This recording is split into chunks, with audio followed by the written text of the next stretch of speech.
नमस्कार बच्चों, आज मैं आपके सामने लेकर आई हूँ क्षितिज कक्षा 10 भाग 2 का नेताजी का चश्मा चैप्टर। तो अपन रीड करते हैं। प्रस्तुत कहानी के माध्यम से लेखक स्वयं प्रकाश ने बताना चाहे कि वह भूभाग जो सीमाओं से घिरा हुआ है देश नहीं कहलाता है, बल्कि इसके अंदर रहने वाले प्राणियों, जीव जंतुओं, पेड़ पौधों, नदियों, पहाड़ों, प्राकृतिक सौंदर्य आदि में तारतम्यता स्थापित होने से देश बनता है। और इन सबको समृद्ध करने व इन सब से प्रेम करने को भावना को ही देश प्रेम कहते हैं। कैप्टन चश्मे वाले के माध्यम से लेखक ने उन करोड़ों देशवासियों के योगदान को सजीव रूप प्रदान किया है जो किसी न किसी तरीके से इस देश के निर्माण में अपना योगदान देते हैं। ऐसा नहीं है कि केवल बड़े ही देश निर्माण में सहायक होते हैं, बच्चे भी इस पुण्य कर्म में अपना योगदान देते हैं। तो चलते हैं अध्याय के अंदर। हालदार साहब को हर 15वें दिन कंपनी के काम के सिलसिले में उस कस्बे से गुजरना पड़ता था। कस्बा बहुत बड़ा नहीं था जिसे पक्का मकान कहा जा सके, वैसे कुछ ही मकान और जिसे बाजार कहा जा सके। छोटा सा कारखाना, 2 ओपन एयर सिनेमा घर और एक ठो यानी जगह नगरपालिका भी थी। नगरपालिका थी तो कुछ ना कुछ करती भी रहती थी। कभी कोई सड़क पक्की करवा दी, कभी कोई पेशाब घर बनवा दिए, कभी कबूतरों की छतरी बनवा दी, तो कभी कवि सम्मेलन करवा दिए। इसी नगरपालिका के किसी उत्साही बोर्ड या प्रशासनिक अधिकारी ने एक बार शहर के मुख्य बाजार के मुख्य चौराहे पर नेताजी सुभाष चंद्र बोस की एक संगमरमर की प्रतिमा लगवा दी। प्रतिमा बोले तो मूर्ति। यह कहानी उस प्रतिमा के बारे में है, बल्कि उससे भी एक छोटे से हिस्से के बारे में है।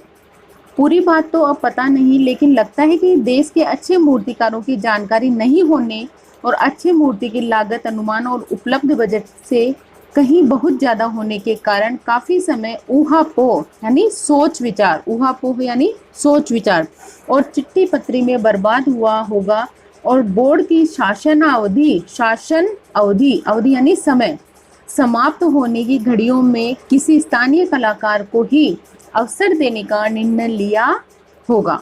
और अंत में कस्बे के इकलौते हाई स्कूल के इकलौते ड्राइंग मास्टर, मान लीजिए मोतीलाल जी को ही यह काम सौंप दिया गया होगा और महीने भर में मूर्ति बनाकर पटक देने का विश्वास दिला रहा होगा।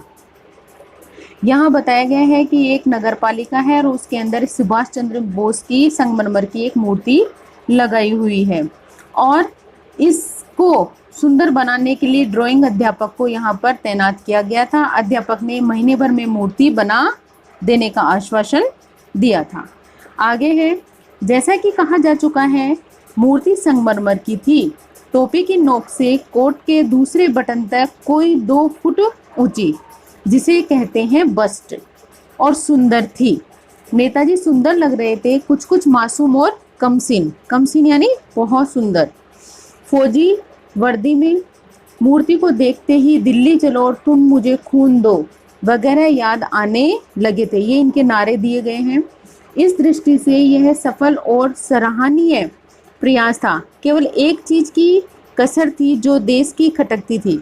नेताजी की आंखों पर चश्मा नहीं था, यानी चश्मा तो था लेकिन संगमरमर का नहीं था। एक सामान्य और सचमुच के चश्मे का चौड़ा काला फ्रेम मूर्ति को पहना दिया गया था। हालदार साहब जब पहली बार इस कस्बे से गुजरे और चौराहे पर पान खाने रुके, तभी उन्होंने इसे लक्षित किया, बिल्कुल देखा इन्हों, और उनके चेहरे पर एक कुतूहल भरी आश्चर्य भरी मुस्कान फैल गई। वाह भाई, यह आइडिया भी ठीक है। मूर्ति पत्थर की लेकिन चश्मा रियल यानी सचमुच का। जीप कस्बा छोड़कर आगे बढ़ गई। तभी हालदार साहब इस मूर्ति के बारे में सोचते ही रहे और अंत में इस निष्कर्ष पर पहुंचे कि कुल मिलाकर कस्बे में नागरिकों का यह प्रयास सराहनीय ही कहा जा सकता है। महत्व मूर्ति के रंग रूप या कद का नहीं, उस भावना का है, वरना तो देशभक्ति भी आजकल मजाक की चीज होती जा रही है। दूसरी बार जब हालदार साहब उधर से गुजरे तो उन्हें मूर्ति में कुछ अंतर दिखाई दिया। ध्यान से देखा तो पाया कि चश्मा दूसरा है। पहले मोटे फ्रेम वाला चौकोर चश्मा था, अब तार के फ्रेम वाला गोल चश्मा है। हालदार साहब का कौतुक और बढ़ा। वाह भाई, क्या आइडिया है। मूर्ति कपड़े नहीं बदलती, लेकिन चश्मा तो बदल सकती है। इस पूरे पैराग्राफ में यही बताया गया है बच्चों कि संगमरमर की मूर्ति के ऊपर चश्मा नहीं था और एक कैप्टन था। वो कैप्टन फ्रेम वाला था जो चश्मे बेचा करता था। वह प्रतिदिन जैसे जैसे उसका वो चश्मा बिक जाता था तो वह उस चश्मे को उतारकर नेताजी के दूसरा चश्मा लगा देता था, क्योंकि ये बात उसको अच्छी नहीं लगती थी कि नेताजी के मुख पर आंखों पर चश्मा नहीं है। इसलिए ये देशभक्ति उसके मन में रहती थी, इसीलिए वह उसका चश्मा बदल देता था। तीसरी बार फिर नया चश्मा था। हालदार साहब की आदत पड़ गई हर बार कस्बे से गुजरते समय चौराहे पर रुकना, पान खाना, मूर्ति को ध्यान से देखना। एक बार जब कौतूहल दुर्दमनी यानी जो दबा ना सके उठा तो पान वाले से ही पूछ लिया, क्यों भाई, क्या बात है, यह तुम्हारे नेताजी का चश्मा हर बार बदल कैसे जाता है। पान वाले के खुद के मुंह में पान ठुसा हुआ था। वह एक काला मोटा और खुश मिजाज आदमी था। हालदार साहब का प्रश्न सुनकर वह आंखों ही आंखों में हंसा, मन ही मन मुस्कुराना। उसकी तोंद थिरकी। पीछे घूमकर उसने दुकान के नीचे पान थूका और अपनी लाल काली बत्ती से दिखाकर बोला, कैप्टन चश्मे वाला करता है। क्या करता है?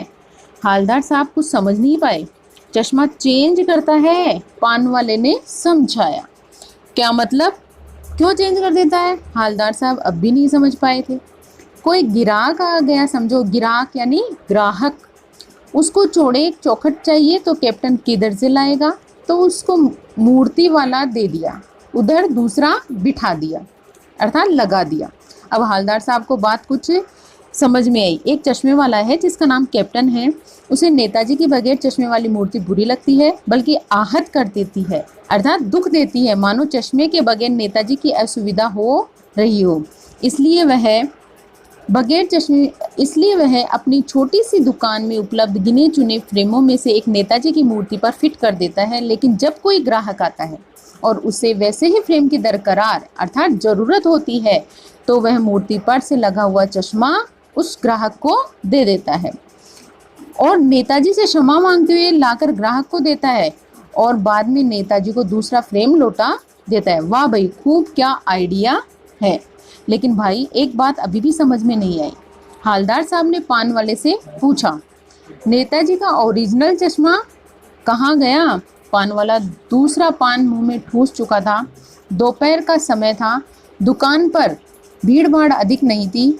वह फिर आंखों ही आंखों में हंसा। उसकी तोंद तिरकी, कत्थे की डंडी फेंक, पीछे मुड़कर उसने नीचे पीक थूकी और मुस्कुराता हुआ बोला, मास्टर बनाना भूल गया।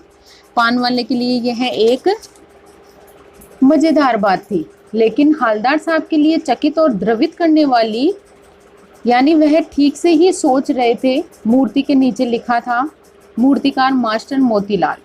वाकई कस्बे का अध्यापक था। बेचारे ने महीने भर में मूर्ति बनाकर पटक देने का वादा कर दिया होगा, बना ही ली होगी, लेकिन पत्थर में पारदर्शी चश्मा कैसे बनाया जाए, कांच वाला यह तय नहीं कर पाया होगा, या कोशिश की होगी और ऐसा या बनाते बनाते कुछ और बारीकी के चक्कर में चश्मा टूट गया होगा, या पत्थर का चश्मा अलग से बनाकर फिट किया होगा और वह निकल गया होगा। उफ। अर्थात बच्चों इसमें ये बताना चाह रहे हैं कि अध्यापक ने चश्मा बनाने की कोशिश तो करी, लेकिन वह संगमरमर का चश्मा नहीं बना पा रहा था। वो सोच विचार में ही उसका समय निकल गया, जो उसने एक महीने का समय लिया था।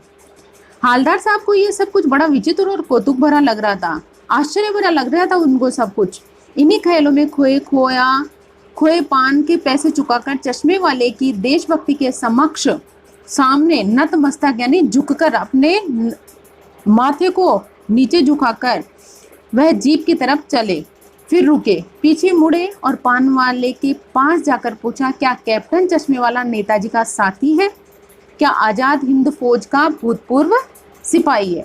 ये दो प्रश्न उन्होंने किया कि उनका दोस्त था या उनका कोई सिपाही था।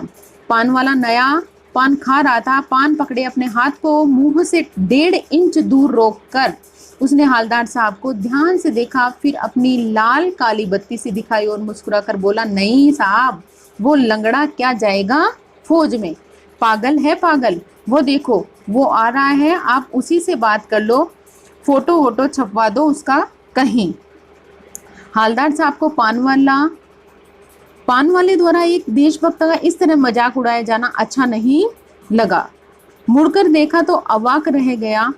एक बेहद बूढ़ा मरियल सा, बिल्कुल सूखा हुआ सा लंगड़ा आदमी, सिर पर गांधी टोपी और आंखों पर काला चश्मा लगाए, एक हाथ में एक छोटी सी संदूकची यानी पेटी अटैची छोटा सा बॉक्स और दूसरे हाथ में एक बांस पर टंगे बहुत से चश्मे लिए अभी अभी एक गली से निकला था और अब एक बंद दुकान के सहारे अपना बांस टिका रहा था।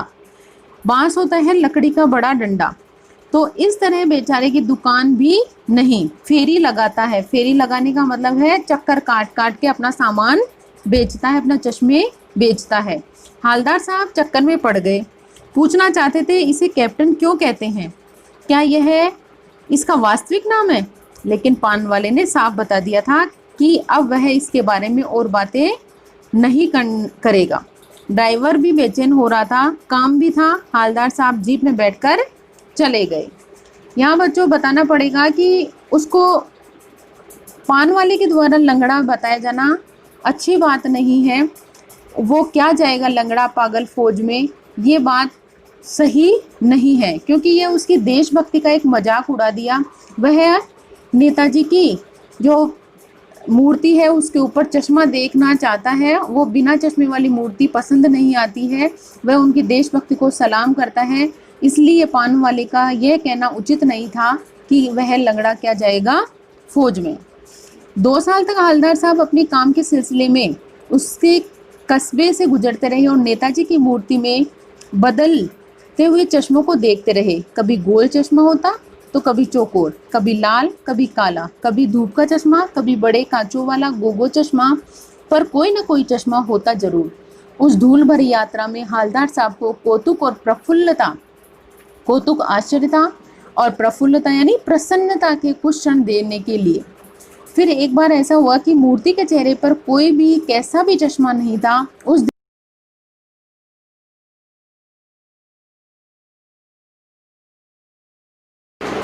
15 दिन बाद फिर उसी कस्बे से गुजरे। कस्बे में घुसने से पहले ख्याल आया कि अब कस्बे की हृदय स्थली के सुभाष की प्रतिमा अवश्य प्रतिष्ठापित होगी, लेकिन मैं उधर अब देखूंगा भी नहीं, क्योंकि शायद अब उनकी आंखों पर चश्मा नहीं होगा। लेकिन वह आदत से मजबूर थे और चौराहे की तरफ उस मूर्ति पर उनकी नज़र उठ ही गई और कुछ ऐसा देखा कि चीख पड़े, बोले रोको। जीप स्पीड में थी, ड्राइवर ने जोर से ब्रेक मारे, रास्ता चलते लोग देखने लगे, जीप रुकते न रुकते। हवलदार साहब जीप से कूदकर तेज कदमों से मूर्ति की तरफ लपके और उसके ठीक सामने जाकर अटेंशन में खड़े हो गए। मूर्ति की आंखों पर सरकंडे से बना छोटा सा चश्मा रखा हुआ था, जैसे किसी बच्चे ने बनाया हो। हवलदार साहब भावुक है, इतनी सी बात पर उनकी आंखें भर आई। धन्यवाद बच्चों। यदि आपको वीडियो पसंद आई तो लाइक, सब्सक्राइब और शेयर जरूर करना।